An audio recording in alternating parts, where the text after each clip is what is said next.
साईं बचपन में त मिस्किन ग़रीब हुआ इंसान बसि छा माइट मिट जहिड़ो कोन हो बाबो नंढे हूंदे गुज़ारे वियो पोइ ईअं वेठो लिकियासीं हेॾा होॾा सुगड़नि सां संगत हुई बाबा जी बि त वरी असांजी बि पोइ ईअं करे करे सुघड़ाइप सां वास्तो पोइ रखियोसीं वरी मज़ूरी वज़ूरी कईसीं सुधरी वियासीं वरी शादी थी औलाद थियो सभु कुझु थियो अलाह जी मेरा सभु कुझु थी वियो ऐं उन खां पोइ अलाह से नवाज़ियो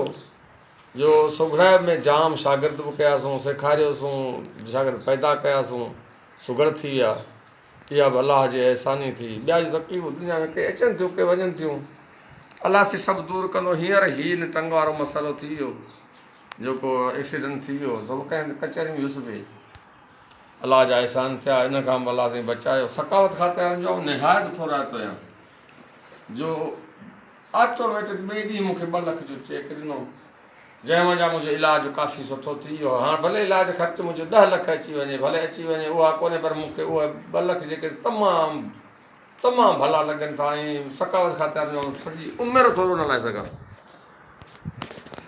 इहे अलाह जा गुण आहिनि ऐं बसि तव्हांजो ॿुधाइजो मुंहिंजो FM वारो साईं सां गॾु असां साईं मुमताज़ जो थोराइता आहियूं उहो असां सां गॾु सदाईं वीचारो रहियो आहे कचहरियुनि में घुरायो अथसि FM ते हेॾा होॾा सभु कचहरियूं कयूंसीं अलाह जा अहसान अॼु अलाह जा अहसान जो वरी आयो बि आहे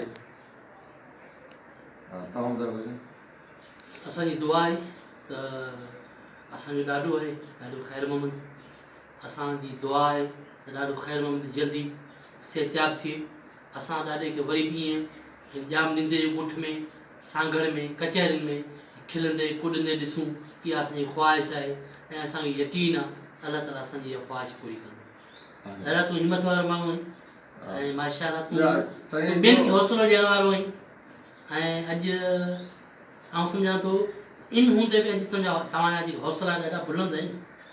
इहा वॾी ॻाल्हि आहे हर ख़्वाहिश अलाह से पूरी कया पर मुंहिंजा किताब 4 या 5 आहिनि इहे पिया आहिनि छपाइण जे लाइ जी जी बसि इहो ई आहे इहा तव्हांजी ख़्वाहिश आहे इहे सॻिया पिया आहिनि हीअ घर में पिया इंशाअल्लाह ताला ॾाढा इन जे लाइ इंतज़ाम करियूं था हा इन जे लाइ करियूं बिल्कुलु करियूं महिरबानी साईं बिल्कुलु करियूं था साईं मुंहिंजी तस्वीर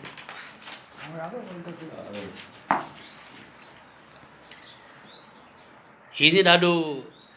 मौलवी ख़ैर नामदानी जा जेके नुस्ख़ा सभु हिन वटि आहिनि वॾो हकीम आहे माशाअल्लाह ऐं वॾा हकीम ॿिया बि आहिनि पर नियत वारो माण्हू असुलु ॻाल्हि नियत जी हा तॾहिं शफ़ात हूंदी आहे बिल्कुलु